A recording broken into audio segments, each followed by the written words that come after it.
Good evening and welcome to yet another edition of the Island Stats Football Show. Today is Sunday, March 7th.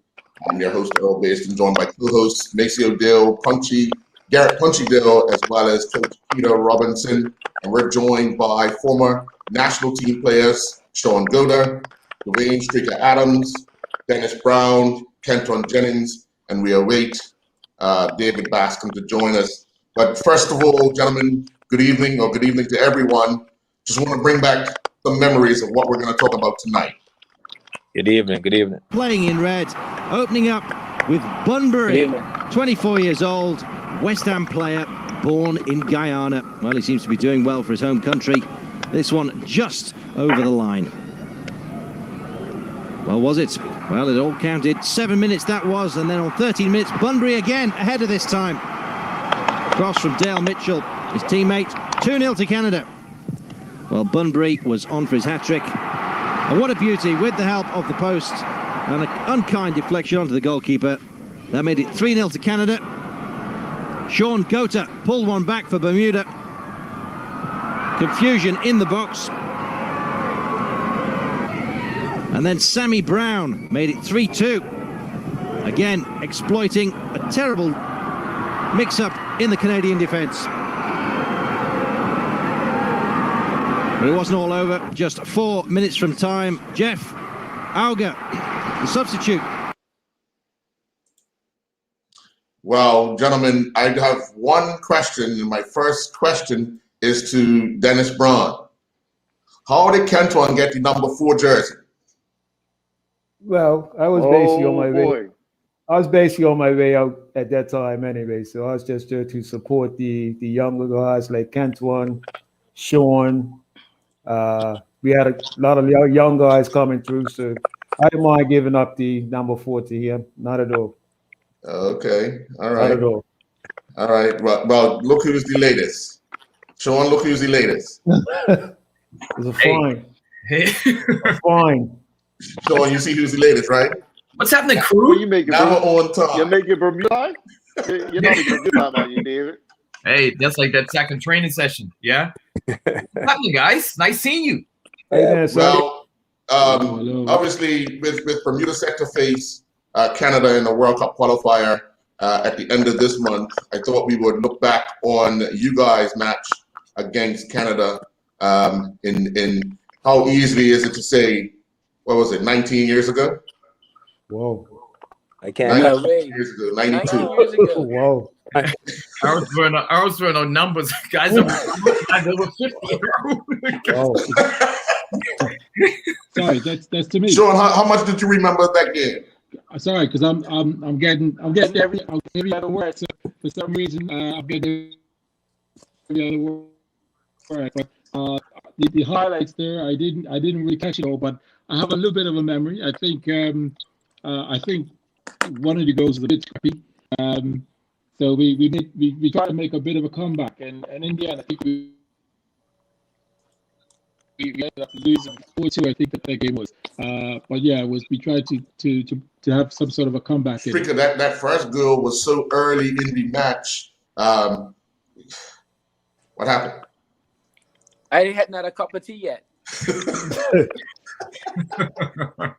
No, I mean, it was one of those girls where it's. I mean, we went there knowing. I mean, we was on the bus for. I think I could be wrong, but at least 10+ hours. So we played at St. Mary's or St. Vincent University, and then we went on to actually go over to British Columbia, and that was a ride. And I don't think we actually really settled down until the second half. In that match, and that was one of those matches where we were all over the place to start. I mean, if you look in the background, you had some real snow up the back. Like it was, like I mean, and that was one of those things where you actually know that you actually were in another country, and they were taking advantage of sunny Bermuda. Punch. Hey, good evening, gentlemen. Good evening to all of you. Good evening. Yes, Yeah. The question I want to ask is probably fast forward again about the results that Bermuda has been achieving thus far, even when we went to Mexico before the COVID shut down. But anyway, In terms of what the national program is now, and you've seen the results that I've seen, even though we lost to Mexico, we beat Panama away from home, we lost 2-1 to Mexico in Mexico. What do you guys feel like the national program is like now? What the results, and why do you think it's come about that way? Because I think the positive results, even though we've lost, but I think there's still some positive stuff that you can get out of that, because we beat Panama also. Maybe you guys can answer that question about the national program now. What do you think about it? Actually, I'm here locally based. Who's it to? I would like to answer, but I like the professional to anser it, and then I would capitalize on top of them guys to try to fit, because I think it's a bigger difference. I actually think that our national team as a country, I don't think is the national program, but I think, but I'll speak to it afterwards. I'll let David and Sean go first, and Dennis. Yeah, it's because I know Goda's up there. We can't hear you. Yes, the only time I could jump in between Goda because we can't hear him. Listen, I mean, we are looking at back then the atmosphere, but look at the opportunities, right? When you look at back then and to now, we have about, and I could be wrong about percentage, we have about 70 to 75% of our players are actually not playing in Bermuda. Like a lot of the guys are playing outside the country. So the key to all this and maybe continued development for me and what I see it as is that back then when we was playing, we had a lot of players playing in Bermuda. The level of the game was still kind of so high, so there was a lot of drive. I mean, look at our own fans. I mean, fans traveled, right? So we had this passion for the country. It was crazy. It was so different. Now the opportunities that these young men are getting and the young women, what you're finding now is that they're getting all this experience outside the country, right? And they're coming back. Now it's just a matter of pulling it together. But here's the other thing, and I don't know where Streaker was going with this. Is it a testament to our football, right? Is this an attest to our football, how well we are doing with the national team? Because we got to find sustainable growth. This means is that when I'm looking at our national team and we're made up of so much young men that's going away and coming back, what about our locals, right? What's the percentage of the locals that's getting in the game? And I'm hoping that can have some parallel so we can continue to develop, because a lot of our players play away. But back then, man, to now, it's the opportunities are unbelievable. I mean, they're unbelievable. I mean, these young men are going away from prep school. So that's just how I see it. And as a pro coach now, I mean, it's good to see, but I'm really hoping we can sustain our level and get to a high level at the local level, right? And to go on what David's saying is exactly right. I think the national team and the national program has made some positive strides in the last couple of years due to the opportunities of the guys who are playing overseas. But what we have to basically concentrate on now is the product that we have here locally, which I feel is mediocre at best. And that's not being critical. I'm just being honest. We have to basically concentrate on, getting the local game back to where it needs to be, and, hats off to the National Academy for, guiding the national team in a good direction. But my thing is to get the local guys back to where they need to be and, on par with the overseas guys. You wanted to finish it off, Stricker? Sorry? You wanted to finish it off, Stricker? Yeah, I mean, I would talk to it. I mean, I've always said that I believe that the national program should have a national plan. And when I say a national plan, like we should have 20 players in Bermuda, in all sports, that are signed up with a gym, signed up with a accountability program that you have to attend to. Like now, I mean, we send our young men over now, and we're sending them over there to play against Bahamas, and we've been 3-0, right? But then we play Canada and we lose 2-0. That's not good enough. Like, I think we have to get the program right, and the program needs to be year-round. Give these guys a year program and say, listen, you have to turn up 3 days a week, minimum, to a gym. You have to turn up every quarter to a training program, and you have to be there. If you don't do it, you miss 2, you're out. Because again, David hit the nail on the head. Being a professional, I mean, Sean, David know that. We used to go into training every day. Every day was a product of what you could do in terms of your ability. And we need to get it better. So we can't turn up as a country and say after 3 months that we didn't play for 3 months and then we think we could get it right. Doesn't work. We need an accountability program all the way around. Listen, that's what it's about. It's about winning, and our country needs to figure that out. And I just think we have to do better at that. That's just my spiel on that. Maceo? Yeah, well, I'm from North Village and I like my own ball, right? So I'm gonna ask 2 questions in one because I know the ball's coming back, right? A lot of village guys here. I see that too. Yeah. Oh, Yeah. So there's a lot of village guys, so I don't know when the ball's coming We back. could say it's a lot of Liverpool people here too. So no, take no, it. don't bring up Liverpool this So afternoon. I'm gonna ask 2 questions in one. So first of all, I all started off nicely. The first question goes to Ken. How did it actually feel to be wearing number 4, knowing that Dennis Braun was actually the sort of, well, that was his number. He made a reputation for his number, and you as the youth came in and were number 4. That's a big pressure number. And my second question goes to everyone is, in this conversation, we have a wealth of experience.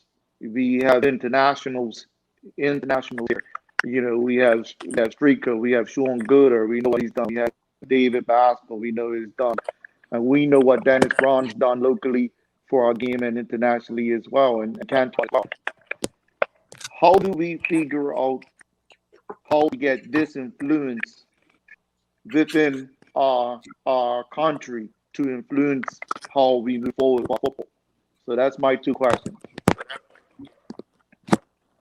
All right. I was gonna ask first. Mason, can you say that last piece? What did you say? How do we get that Yeah, to influence the country? Yeah, like I said, we have a wealth of experience here. We have some people that know the game both on the field and know the game off the field, and how to prepare for the game.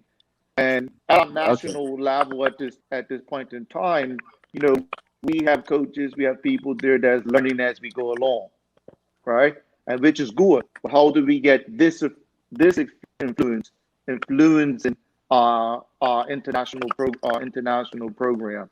So what do we need to do? But I want Cantuan to answer that question about the pressure he had to deal with that number 4 jersey. They were big shoes. You guys have got the same size heads though. You and Dennis. You know, maybe. So right, we used them well. We used them well too. Well, let me answer that, Maceo. On that, when I started out with, especially with Village and playing the first team, I wasn't able to wear the number that I wanted, number 5, because of course the late Willie Baxter was wearing that. So I took number 4 jersey, you know, as that was close enough to it. When I got into the national team, of course, Dennis was one of my idols and one of my mentors.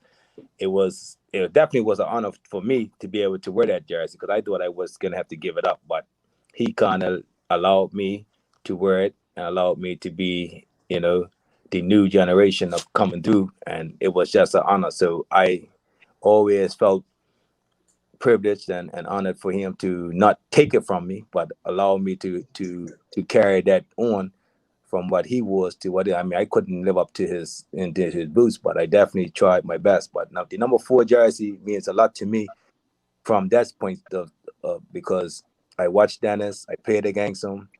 We had some good battles, and it was definitely something that I took on, because even now, even my grandson has a jersey with number 4 on it. So it's just been that type of history for me to wear that number. But for him to give it up for me, even when Dennis wasn't there, I think Neil Painter also wore number 4. So, you know, and he took on a different number. When you look at a picture of him in it, he took on a different number also. So it was definitely an honor to be looked at as that young guy coming through, taking that step to take over from these guys to wear that number. So it was amazing for me. It was a good experience, and it was humble to for those guys to allow me to be able to follow in their footsteps. Yeah, Mason. It was an honor to, to pass on, that number to, someone who I saw come through the ranks to be, in my opinion, one of the top 5 defenders in Bermuda history. In my opinion, we haven't seen a center half since Cantwell's retired. So that shows you how talented and good he was. So I had no problem, giving up the number 4. I was basically on my last legs at that time, but I was, I wanted to be there to assist him, Sean, Roy. We had a lot of younger guys coming through who, gave some good years out, after I finished up. But, it was an honor for me to, give that jersey up to, without no fuss, to somebody who, gave good service to Bermuda, So the other question, how do we get, and I'll like to start with Sean answering that question first, as to how do we get this experience and this influence to influence our national program as we look to move it forward. Sean still frozen? So well, let's start with David then. I knew he was coming. You take.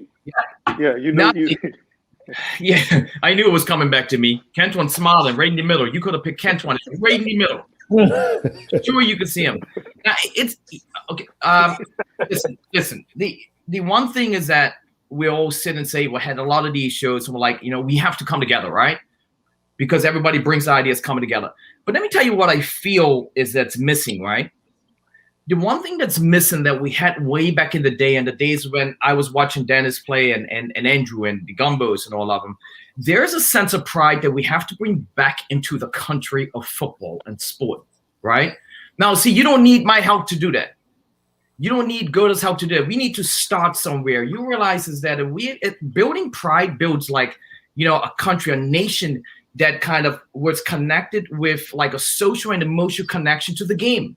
We don't have emotional and social connection to the game anymore.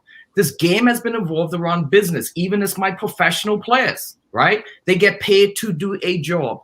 We need to find ways to bring that back. That's number one, right? And if it's anything I can give, because, listen, Macy, we've been trying to get people around the table, right? All our influencers, get around the table, let's hammer things out. But you know what comes first? If we don't get connected to the game again, we're going to be in trouble. There's no connection. When you have a connection, a social connection, emotional connection to the game. Listen, I remember in that game against Canada, I was in the wall, left side of the wall, and it was crazy. As soon as the ball went over, it was crazy. That game, see, everything was going right for Canada. Everything was going right. That's one game I wish we had VAR. Yeah, that first goal. As soon as it went on my head and I turn and I see the ball go in the back of the net, it just killed me. I remember the Jamaica game, crying in the middle of the field, right? There is something that was there. We have to bring it back. How many times do we talk about building the history of the game into our young players? At the Baltimore Blast this level, do you know that I have a pure climate control? You're not stepping on my field until you learn the history of the game first, because they got to feel it, right? And it goes straight round to the club. So I'm sure it will be the greatest answer. Everybody's got to come together. We get involved. And we all are here to support. But we got to fix some things very swiftly, is that we don't have national pride that runs deep through young people's blood no more. And we have to figure out a way to bring that connection back. We have to really, and I'm not talking about building pride through giving people low stuff. Oh no. How many people know Garrett Deal? How many people know our old history? What do we have to show for it? Royce Dees and Albers, and I commend you for this, right? But as a proven fact, I had the young Nia, we was watching a show, and I said, do you know who's on the, she couldn't even tell me. So how can she get connected? So so it's these things I feel to influence the game. we can start from within and bringing that pride back. Ask any one of these guys on there. Those games meant a lot. Streaker, every time is pulling that ball out of Streaker wasn't happy. Streaker used to argue with guys in every training because nobody wanted to lose. You know why? Because we had that national pride. There was some pride there for the game. So And the pride Dave is talking about. I remember that game in Jamaica so clear, and it we were down 2-0, came back 2-2, and ended up losing 3-2 to a late penalty, I believe. And that was probably one of the first times that I've seen so many national team players shed tears because we lost the game. That was the amount of pride that we had representing Bermuda. But the pride to me has to start from number one within, and also when you're representing your club. And that's where it has. I mean, years ago, although David and Guda and Streaker, you guys went on to be, and Cantone, you guys went on to be pros. But how was it to represent in those days, put on that North Village jersey and represent that crest? You know what I mean? We had pride. Me coming up in Somerset, watching the silver, the Triple Crown champions and stuff like that. We had pride. We had no excuse other than to be successful and carry on the legacy of guys like George Wangman and these guys in Somerset. So the pride has to start, number one, from within, and then you're representing your badge. You always heard Alex Ferguson talk about representing the badge. And a lot of you locals today don't take pride in representing their badge. And that's where it starts. And I touch on that, Dennis. I was just thinking about that today, and I was talking to a few young players early on, and I was just thinking about that game in Jamaica where we were down 2-0 and we ended up losing 3-2. It was hard. I remember that game like it was yesterday. It was hard. We cried and we were upset because we felt we shouldn't have lost that game. Yep. And I remember sometimes being with players that talk about Somerset, and then they tell them. I remember used to tell them, "Listen, we're representing Bermuda. That's all I care about right now. I don't care about Village. I don't care. We represent Bermuda, because I know back then a lot of players have pride in their club teams, and I think that's where it showed the difference when you have pride in your club teams and you play it for the badge. Then we had to show people that we had to play for the national badge, and that's where it came different. And it's hard to see today that these guys don't put the all into playing for the national team, for the country. Because when you play for your country, you're playing for your family, you're playing for your friends, and then you're playing for your club. And that's what we just are missing right now. We don't play for the things that are most important in life. And it's humbling it's hard to see that we don't have that anymore, especially in this country where we used to have it. Streaker, you from your perspective, I would say something where is when we talk about the badge, we talk about a badge, and we talk about a badge in terms of our country. But I think from just a young standpoint, like I remember the first time I played for actually Village, Somerset. I think Dennis Brown played that night. I think I saved your penalty that night, Dennis. No, I think I hit it wide. I think. No, I think I pushed it on the coast. But just saying that, it was like that night. Lou Simmons was my guidance counselor, and I remember Mr. Stevens was the somebody very involved with Coates. So I went to Coates. And then Coach sent me to Somerset to play that night for actually North Village. And Lou gave me a book that day, and he said, "Listen, as long as you're gonna play for the country," and he talked about more than just community. He talked about, "Listen, you're a good player, but you know what? You're gonna be a great goalkeeper one day." I'm still not reached that because I'm gonna play Corona one time. But anyway, I want to say that like. We actually have to get this in our community. Like I heard David talk about it. Like your ground roots is not like you can have a plant that's flourished before it doesn't have roots. Like if you don't have a foundation, and I think Bermuda personally, we're missing the foundation in all leagues. Like our leagues are losing that. I mean, I remember when I started playing in Go, and David, Sean, were on Bernard Park shooting at me every day. Not every other day, every day. Shooting. And that made me a better goalkeeper. But what I'm saying is that was the foundation that I got. So when I went 16, I had that foundation. I could drive across Bernard Park. I see the young guy having goalkeepers there training. But when I got players, when I got strikers, when I got ballers shooting at these guys who learned that. So when we talk about balance and the sort of foundation, and I just think we're missing the foundation. I mean, even in our national program, we start over. Like we had a great Gold Cup run. And we're having this conversation now, right? What did the players do from the last Gold Cup to now? No, I have my little spin studio, but I see 3 or 4 players, maybe 5, that's in the gym every day on a court. We actually need to make sure that that's part of a systematic program. Like that needs to be like we should have players walking around in Bermuda in a jersey and in sweatpants with number 5. Like we talked about earlier how Dennis gave Antoine number 4. Right? Who gives number 1? Who gives number 2? Who gives number 7? Who's number 9? Who's number 10? If I ask you guys, who's the number 10 player in Bermuda right now? Can we speak to that? Dennis called Cantillon a number 4. Cantillon called Dennis a number 4. Can we actually speak to who's number 4? Can I speak to who's number 1? That's what it's about. All right. We're going to take a commercial break, and when we come back, Coach Keita, you're up.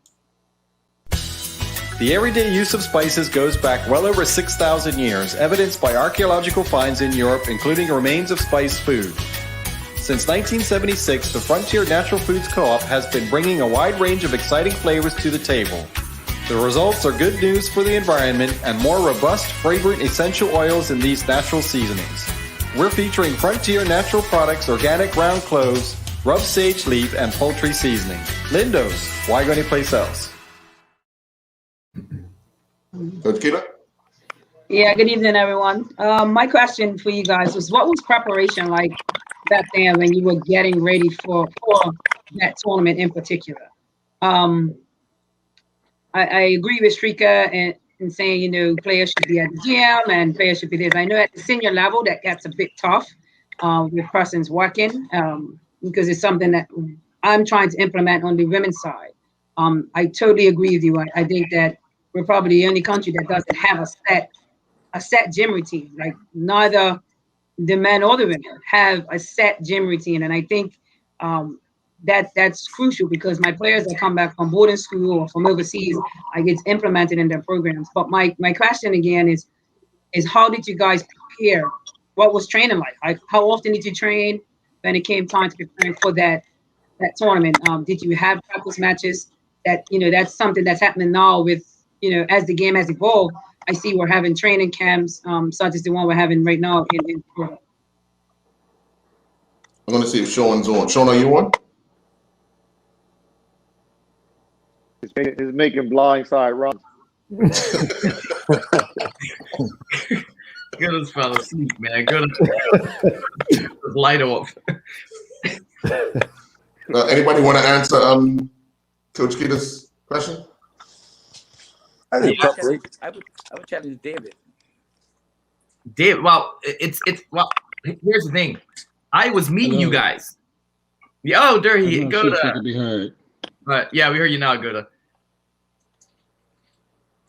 Yeah, I could hear you. Yeah, I don't know what's happening here, but I think the question was about preparing for games. How did we prepare? Yeah. How did we prepare? When it blindside run. Yeah, it's back on. This is your fault because you said at the beginning of the show, "Oh, good, you won't have no problem with your internet." He did. Well, while he sorts that out, go ahead, David. Yeah. So I mean, I wasn't in Bermuda doing a lot of the training because I was traveling, but I do know is that Keita, to your point, is that as soon as everybody was just on the same page, right? Is that the thing is that what helped our preparation was such an accountability that was expected because everybody wanted to play. That was the start of it, right? Everybody wanted to play, so they got trained early.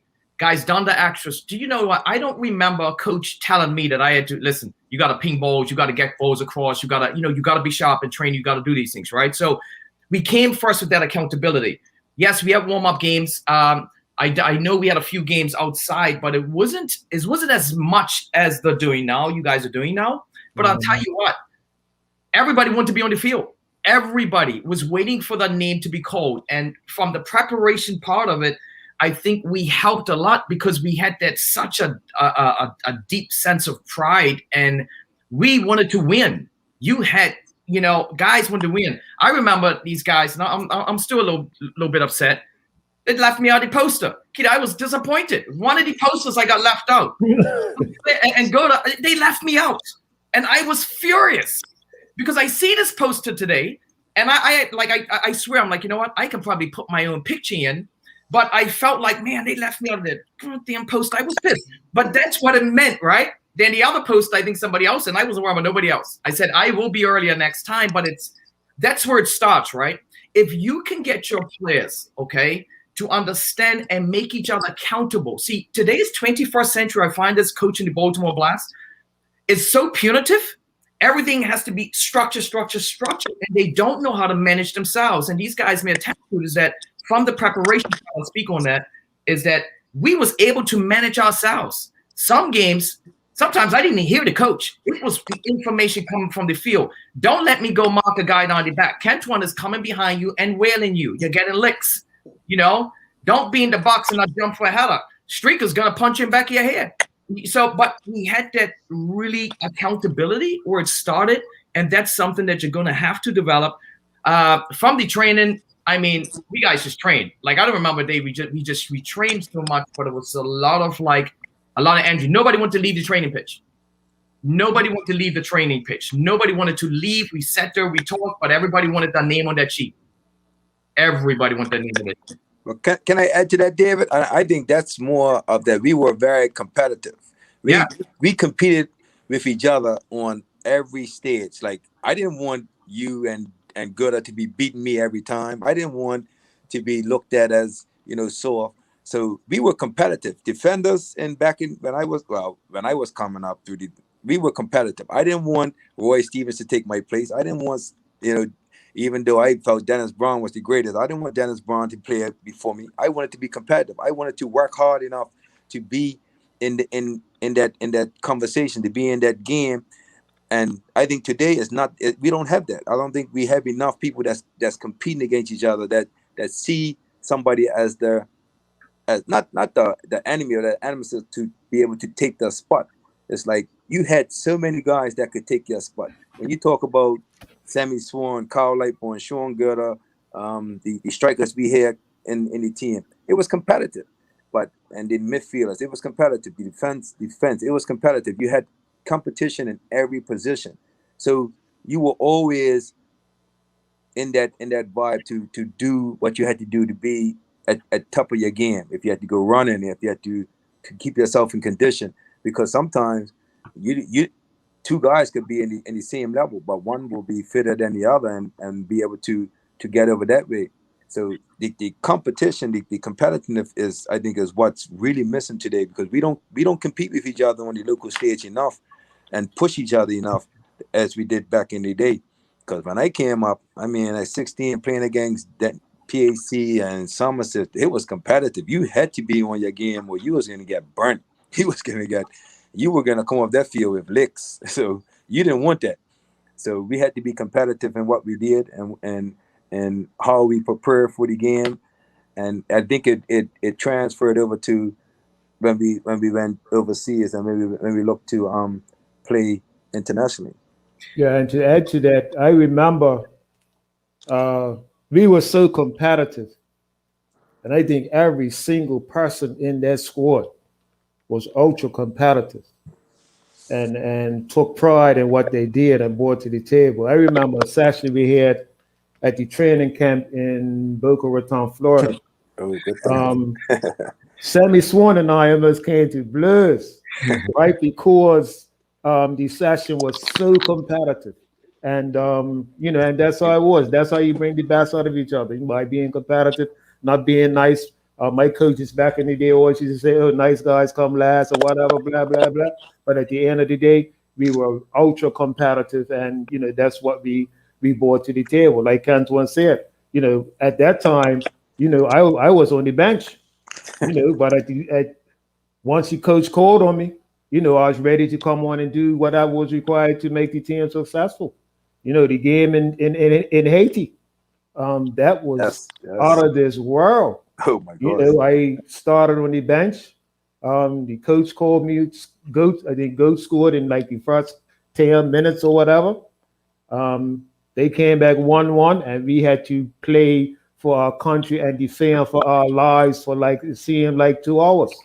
But hey, we were competitive. We knew that if we didn't lose that game, we were going through to the next round. And hey, we played our hearts out that night. That's a game I'll never forget. Playing for my country against Haiti. And Haiti, you couldn't hurt Streaker 5 yards away. You know what I mean? So hey, that was brilliant. I'll never forget that in my whole life. Until I part this life. But competitiveness. That's what's. We hated to lose, man. You even talked to Cantuan today. He even hates to lose an argument. You know what I mean? So we hated to lose. And that's what it was like. We had a strong passion, and that's what when I went back to Somerset last year, I had to try to get into these guys, man. Have pride in yourself, have pride in your performance, take sacrifices and stuff like that. But at the end of the day, it's about being committed. That's it. Yeah, straight. Yeah, Hey, straight. David, do you remember even talking about that? David got between myself and Roy Stevens in Canada. Yeah. In training. Remember that, David? Let me tell you something, right? Literally, and that was a tournament. Remember that? Yeah. Hey. And I was like, listen, Roy, this. David. No, I'm saying, and this is me, right? I really weighing $125, right? So I have no idea where the other big boys were, right? And Roy, Roy, back then, you're looking at 1992, right? You're looking at it was crazy, But I remember that even from U19s all the way through, that's what we got, that's what we got. It's such and what back, 28 years ago? And Keita, to your question, and I'm sorry, Strigo, for cutting you, about 28 years, think of it, right? We trained. That's all we knew. So our preparation, we trained in the morning. We had a little lunch, right? And then we trained. But we didn't care if they would have trained all day. But that was our preparation came from our excitement. But think about the tools you have today. Back then, I don't, listen, he was happy to train because I had to go work. I'm like, yeah, I ain't go to work today, but that's I ain't lifting no blocks today, but that's what you got. So we didn't have the tools you have now. For real. We did not have the tools you have now to access, and it's a matter you're gonna have to now figure out now the climate of the 21st century player where they should be, and then you're gonna have to create these preparation training sessions based on that. Because me telling you, 1992, 28 years ago, listen, we had a few balls, we had some goals, and we trained morning, midday, and night, and that was it with no argument. We actually train. One of the things I always say to somebody now is, and if you look even at the game itself, when you turn up to play for your national team, you need to be prepared. Like, so you can't come up to the national team and tell a guy, I need you to hit a 25-yard pass, and I'm gonna coach you to it. No, you need to do that. That's what you should do. 25 yards, a 10-yard pass. Here's the game plan. This is what we're gonna do. This is what we're gonna do. And I think that was one of the things. Even when I first started coaching, I said, listen. I said, Cantuan, listen. Here's the game plan, and we're gonna win. No, I played with Cantwell for years, but he had to say, listen, okay, Streaker, this is what you want. And this is what we want. And Maceo, I said, Maceo, listen, I'm going to come and coach. You do this part, I'm going to do this part. But when we turn up to actually be at that field, be at whatever club we went to, we had to be prepared. And I just think we need a long-term program in the national program to make it like, listen, it's all about accountability. And David coaches now, and he's a gaffer. And being a gaffer means, listen, he don't want nobody that's not prepared. Turn up ready. I just need you to execute. And as long as we don't, and as long as we say, we're going to have this plan where we do well and take a gap, we're always going to be starting over. And I mean, even with you, Keita, you had a team that done really well. And I don't think the latest team has been talked about since then. We need to make sure that this is consistency. Back in the day, I mean, listen, you used to go down Bernard Park, drive across Bernard Park. You have people that didn't even play soccer. But David used to go down there and push the ball through their legs for practice. But that's what he done. Gerda used to stand high, control the ball, because they knew what they can do. And they just practiced that. And I think we don't have that no more. And in our country, we don't have that no more. So the accountability practice needs to be more organized and respected. I mean, Dennis has a really good youth program. Dennis, you know, I just think the country needs to link into the people that have these things and make people accountable. I mean, Dennis, I teased him before we came on. Dennis got a great head out BAA, but I'm not over that yet. no, but that was the day I actually decided to be a goalkeeper, because I remember years ago when I played, my brother Tracy played for Norwich in goal, and he made a great save, and I'm going to be a goalkeeper. So that was one of the things that, like, you have to, that passion, or that comes from where you put yourself in, is the environment. You can't be in an environment where you don't want to grow. And you know, those are the things that we have to try. I mean, and it's tough in this economy, in the life that we have. But I still think that there are people out there that's willing to help our country from a national level, and we need to tuck into those places. I mean, make people accountable. I mean, these guys are going to, like, the gym and training on the end. How about if you assign them to gyms? Because that's what is strength conditioning, mental. You know what I mean? Speaking to a psychologist about your development. How can I develop? You know what I mean? And it's a lot. I mean, Maceo was my psychologist when I was coaching Village. Keita was the she had to, Maceo riled him up, and Keita helped him out, because we had some with the crazies. No, I'm not going to call them crazies, Maceo. We call them footballers, but Keita was able to say, listen, Maceo is crazy. No, that's getting sorry. But anyway, that's my spiel. Yeah. Well, we're going to take another commercial break, but Dennis, I want you to answer this question when we come back. As you stated earlier, you were on your way out. How did you see that transformation as you were the one making your way out and watching these guys come through? You can answer that when we come back. Amy's Kitchen is an independent organic food producer, a family business who've been focusing on wholesome and flavorful foods for over 30 years. From their first pot pie right up to 1 million meals a day, and firmly believe in the importance of TLC throughout the entire journey to the final outcome. This month we're featuring Amy's Organic Soups, black bean, vegetable, minestrone, quinoa, kale, red lentil, low-fat split pea, and vegetable barley, and more. All of them dairy, gluten, and lactose-free. Lindo's, why go anyplace else? Welcome back. Dennis? Yes, it was at first, it was hard to get used to, because I was a player who had never ever sat on the bench in the whole life, coming from youth football, senior football in Somerset. My first call up started. My first call up to the national team at 16, I started. Although I didn't start at center back, I started at right back. So it was a different feeling, but my mindset was, I was, one of the older guys between Sammy and myself, and it was up to me to give as much encouragement to Cantuan, to Sean, to these guys who are coming through, Sean Smith, Roy. It was up to me to give these guys all my encouragement.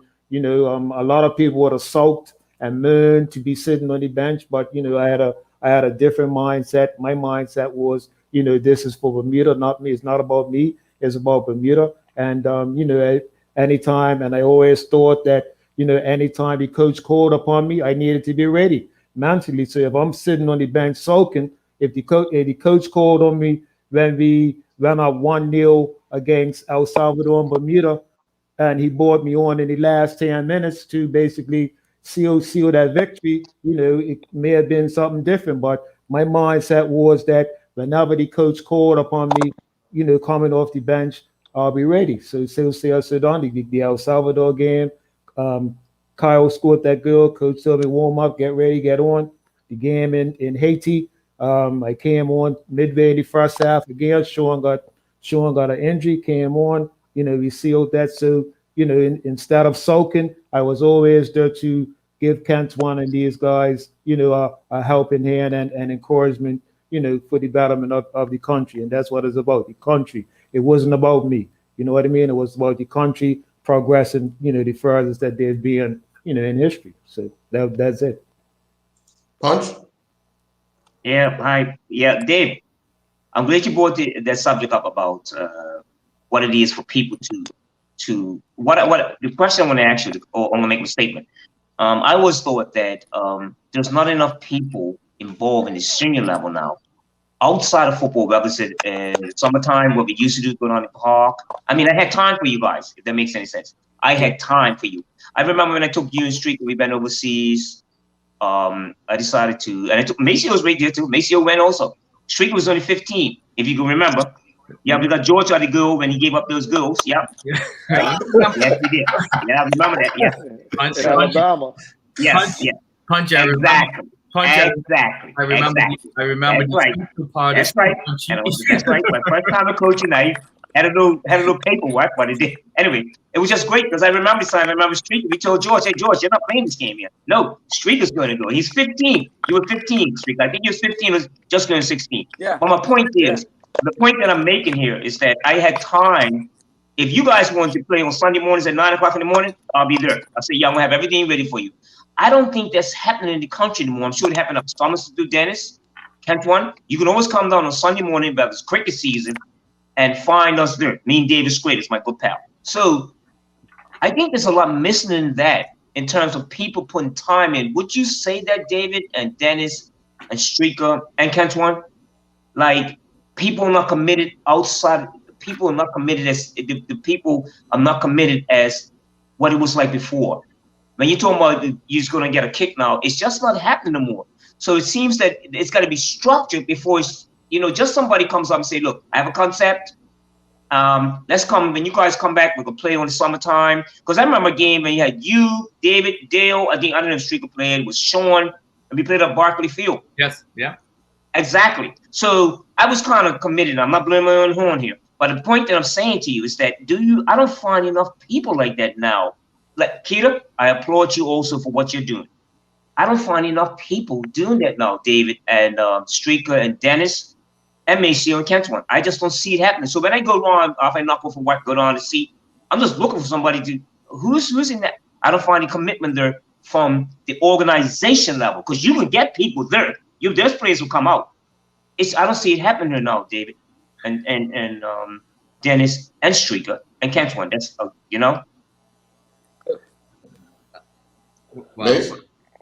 Sorry. Yeah. What I like to add, just for all you guys worked under different coaches. Streaker, you worked under Zeus. You worked under Gary Darrell, and your old coach yourself. What would you say about during that time and that run was the coaching information like based on our tactical plan to go there and facilitate a game or get the results versus what you're seeing in today's game? What did that information look like? Or was it more players figuring out things? I'll start with you, Streaker, because you're a goalkeeper and you're seeing everything from the. Well, you actually taught me about tactics in the game. I just was going to go, right? Just unmute your mic, Streaker.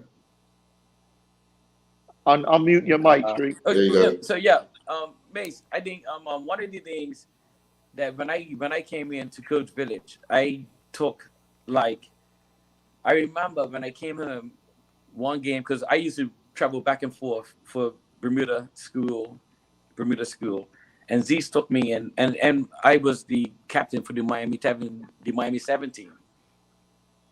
And under that program, like Zeus taught me so much about coaching, where the guys used to go sleep, and I used to actually have to be there studying.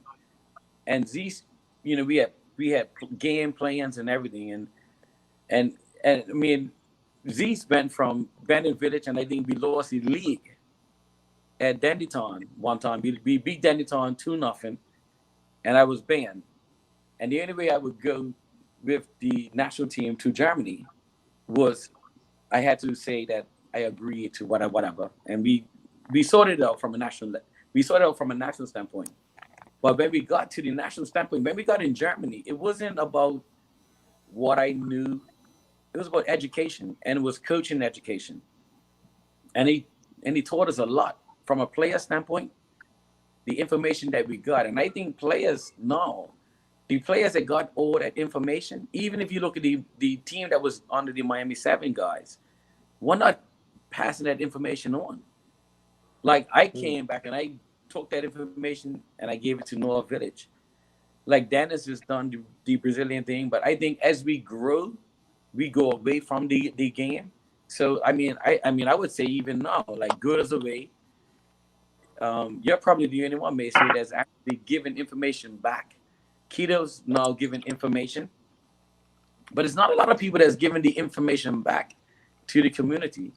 And I think like now, and I mean, I'm probably going to be somebody saying something that's probably going to be wrong, but I do that these days. But now we got players that are coaching teams that's never been in the environment. Like, and I'm not saying being in the environment and coaching, you don't know what you're doing. But sometimes being in the environment, like I know for me, when I went to school, I walked in the locker room and my clothes were there. My shoes were there. I went on the pitch and I played against Wake Forest, and I thought, Jesus, I got shoes and this, but these guys are like good. Like I watched these guys play. Then I started coaching the American Olympic team. So when I was coaching the Olympic goalkeepers for America, the under 16s, under 21s, that was what I was doing every quarter. Every quarter I was assigned to America's teams. I'll be assigned, like David's in America, Sean's in the UK. We need to assign players like, listen, every quarter you need to turn up and go with these guys and learn your history. Some days you just get around. I mean, I met with David probably 3 months ago, David, and we connected probably from that point. Before that, I hadn't met David for a while, just even sitting on. We had a conversation and we grew. I thought we grew, we done whatever. But as you grow as a footballer, I mean, Dennis talked about Cantuan. Who Cantuan talks about? I think Cantuan's probably one of the best. He could go back and play now with his one leg and his big head. But as a goalkeeper, I'll trust that. And then, I mean, I saw a clip in the other day for the Canadian game, and I was like, damn, I was awful. Yeah, I we are all ready play. I thought I was awful. I thought I was getting to the back post, the ball went front post. And I said, well, this guy got a free header. But there's really things that you have to be accountable for. And I looked at back 20 years later, and I was like, wow. But I learned so much from when I was playing in Gildan to now. And I was like, wow, no, I would have been in his face. So how do we do that? How do we develop that? David was talking about it. Dennis talked about it. Maceo talked about it. I just think like we need to actually be accountable. And I just think from a country, we can do it on our own. And I think, you know, from a national level, I think they're doing well. But we can't hold on to the overseas. What we're getting the benefits of somebody else's role. Guys are getting school, guys are professional, right? Dennis is sending people to places. What are we doing as a country to build a platform? Because I think the platform is what we're missing. Fair enough. You know, a Johnny's team said, you know, is happy to see a Johnny go and play for Bermuda, right? A Johnny's team done that. We haven't seen nothing from Bermuda to say, listen, we have a Johnny coming back to meet us there. Like we need a platform on more than just marketing. We need a platform for football. We need a platform for coaching education at a national level. I mean, Maceo and Dennis is one of the most experienced players that we have in the country. I remember when I used to be scared of Dennis. Like before he had Man, I glasses. used to date his niece. I'm not got a niece. No, He used to date my niece. He used to date my niece. Just used to give me looks. That's all. But I used to be scared of Dennis. Dennis is a guy, when I walked up, he looked like a tower. And when I saw him on the field, I was like, why is that big guy got on them short pants?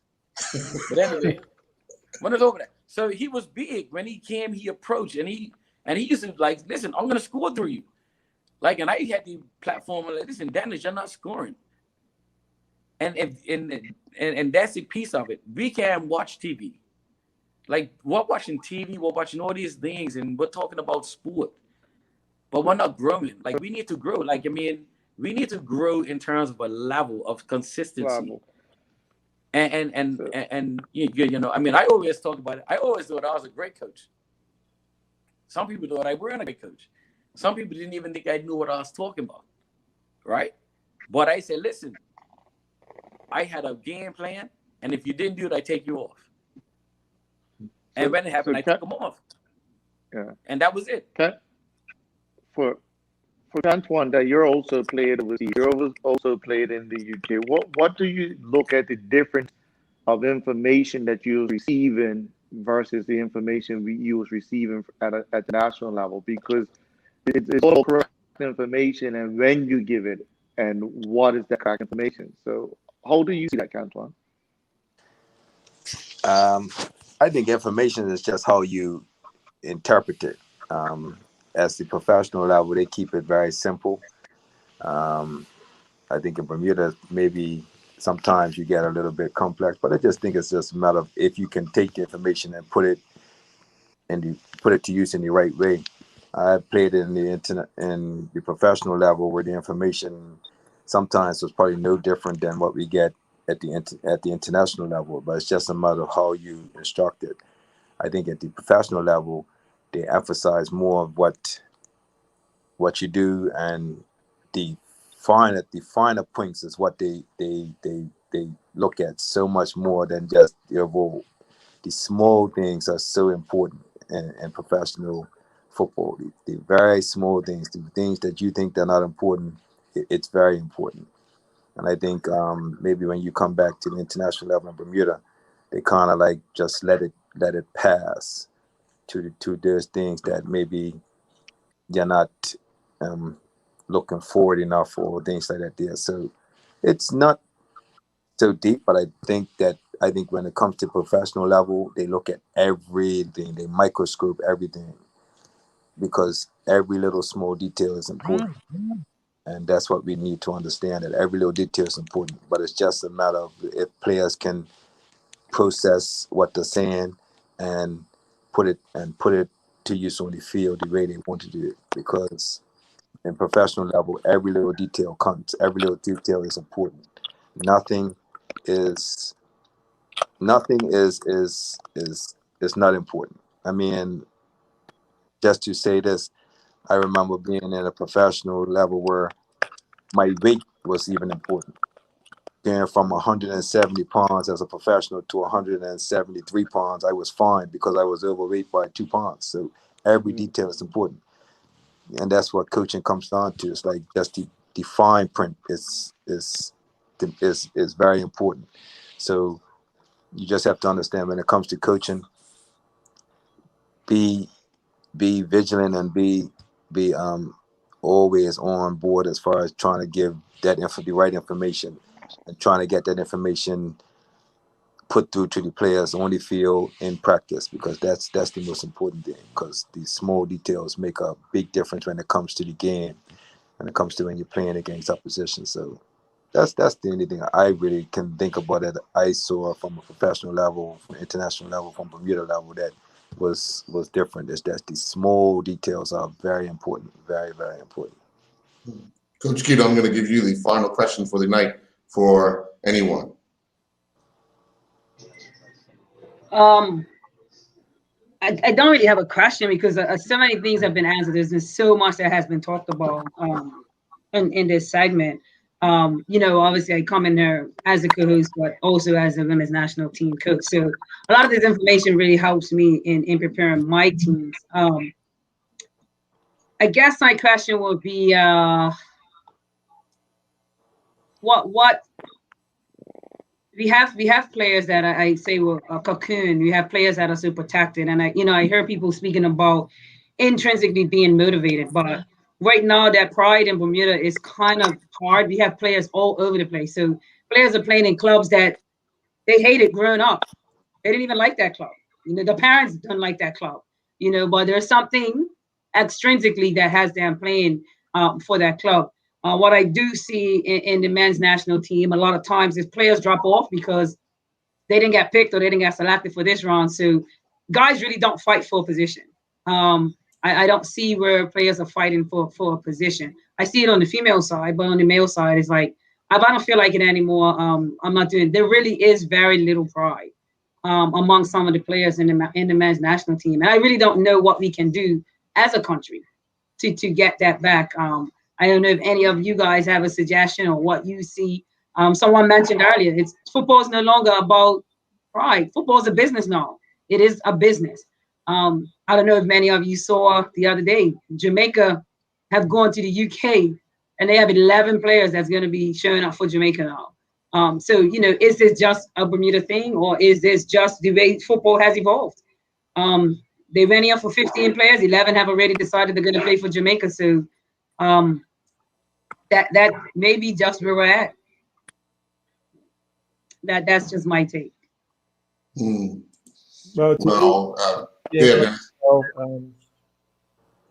Looking at this generation compared to our generation, the generation before, I think, and I always call this the instant generation because they want things right away. You know, instead of putting in the work and making sure you're playing to the best of your ability, you know, day in your way. I remember, you know, when I went back some as the last coach, you know, a little young 16-year-old came to him and said, "Coach, I think I'm ready." You know, I don't want to really tell you what I tell him at the end of the day, but you know, this generation right here, you know, have to realize that they have, in order to get to the product, you have to put the thing, you know, you have to go through a process. And, you know, to get to a good product, you have to go through a longer process than, you know, than you may think you have to go through. But, you know, and a lot of them are not prepared for that. You know, how many guys are willing to sit on a bench for a couple of games, you know, before quitting?